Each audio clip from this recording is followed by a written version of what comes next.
Hello everybody, welcome to vBrownBag here at Cisco Live 2013.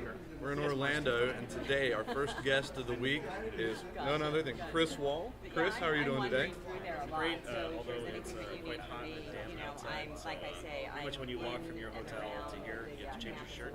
Yeah. But other than that, fantastic. Well, it is Orlando, and if you're not seeing Mickey Mouse, then you should be at the convention center checking out everything going on here at Cisco Live. Now, for those of you who are regular viewers, the vBrownBag crew, GS and myself, are here on behalf of the Cisco Datacenter, where we're going to be talking a lot about the various Cisco certifications that Cisco now has out for their data center technology. So, Chris, now you've gone through some of this process. Real quick, tell us what those certifications are, and then we'll talk a little bit about how they might fall in line with our regular vBrownBag audience. So to give you a little history, the Cisco Data Center certifications are relatively new, and when they came out, they figured they would mirror the traditional system. So there's the associate level, the professional level, and the expert level certifications that you can acquire. Sort of like the CCNA, CCNP, and then the CCIE. Exactly. Okay, so they're doing the same thing with data center. So in order to get started in the Cisco certification track for data center, you would start with the CCNA? Yeah, so if you wanted to work behind progress, you kind of have two choices. If you feel that you're Mr. Amazing or Mrs. Amazing with data center, like Chris Wahl, I'll let that pass. You can go straight to the CCIE track. You don't have to do the other tracks. If you desire, you can skip to go, collect your $200, pass the written exam for CCIE data center, and then also the lab exam, and you will be a CCIE. If you don't want to go that route, you want to kind of work your, crawl before you walk, before you run, you can start with the CCNA exam. It's actually 2 exams, and then you're able to take the CCNP exams. Now, the confusing thing for a lot of people for the CCNP is that there's actually a bunch of different exams. There's 6 different exams that are available, but you'll need 4 of them. Okay, so you need 4 of the 6 exams. Right. Okay. So for a CCNA, it's 2 exams, basically kind of an introduction to networking, okay, and kind of what's all the data center introduction. They both have the word introduction. One is a lot more hands-on, you can say. The other one is a little more describe and identify.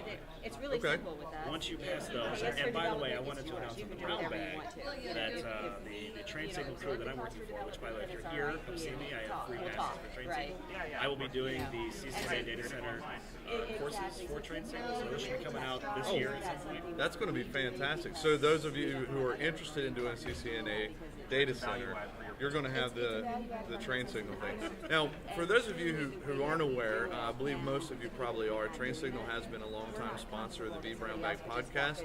We work together with those guys quite a bit, and earlier this year, they went to a streaming-only model, so they're no longer distributing the DVDs. You just pay a monthly fee of $50 a month, and it goes. And I know they've got a lot of VMware stuff that our typical audience is accustomed to, but they also have a great deal of Cisco stuff, and it sounds like they're going to add the CCNA data center. Yeah, so hopefully it's not terrible. I'm going to try my best to make sure that you are prepared to pass. But moving on, I don't want to make this all about train signal, although I know those guys. So once you get the CCNA completed, you then can move to the CCNP, which is the professional level data center exams. Now, basically there's 2 core exams that you have to take, which cover all of the basics of the data center. So that's things like Cisco UCS, things like Nexus 5000 and 2000 switches. I believe there's some ACE on there. It's a whole gamut of everything you might find in a modern data center. Okay. After that, you have 2 choices, kind of a fork in the road, where you can go down a troubleshooting path or a design path. And if you're familiar with CCNP route and switch, it's very similar, where you had a route, switch, and troubleshoot. And here you've kind of got the 2 core exams, and then you can choose to go with the 2 design exams or the 2 troubleshoot exams. You don't have to take all 6, but you do have to choose which path. Is there any value in taking all 6 other than to say that you took all 6? I think you hit the nail right on the head. It's just that you have all 6. So, did you take all 6? No, I have not taken the P yet. I'm going the other route. I just went straight to IE, CCNA, to take the pass go and collect that $200. Right. But I will be going back, and obviously if I'm going to teach the CCNA data center courses, I have to also have that cert. So it would be helpful, I think. I'm going to move back and go grab that, but yeah, that's basically and then we'll do. So you're a VCDX. You're pursuing CCIE data center. What are some of the key differences between those programs? Because I know a lot of our audience, so we're getting crickets on the podcast. So I know a lot of our audience is pursuing VCDX through the BrownBag podcast. What are some of the key differences that you've seen so far?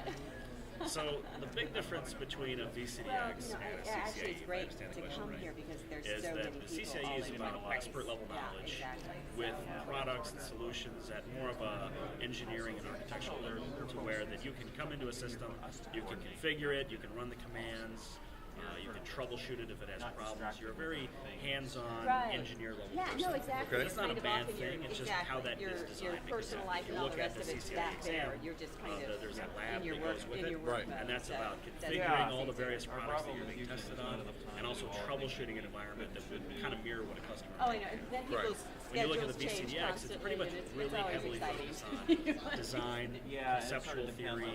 You understand requirements and assumptions and risks and constraints and all that fun stuff that goes with enterprise data center design with virtualization, specifically VMware vSphere. And so in that case, along the path, you do have to take a VCAP administration exam, depending on what your flavor is. And that is kind of hands-on, kind of labby. But the rest of it's really focused. Can you do the design? Not necessarily can you tweak the bits and run the code, that kind of thing, but can you understand the full breadth and depth of what a data center needs to be successful? Okay, so Okay, great. All right, so everybody, we're going to wrap this session up with Chris. Chris, we're really glad you're here. And real quick, what else are you doing here at Cisco Live? Oh, okay. So I'm the Cisco Live roving reporter. So I've been demoted. He's been promoted. It's more like, passing the torch. Passing the torch. You did a great job. Nothing against the way that you handled your roving reporter. And that's the cool thing. Everyone gets to kind of do their own flavors. That's right. I'll be covering all sorts of stuff on the show floor. We'll upload it to the Cisco Datacenter YouTube channel. Should be pretty cool to watch. Awesome. Well, thanks for watching, everybody. I hope you enjoyed this first session here at Cisco Live with the vBrownBag crew. Have a great day.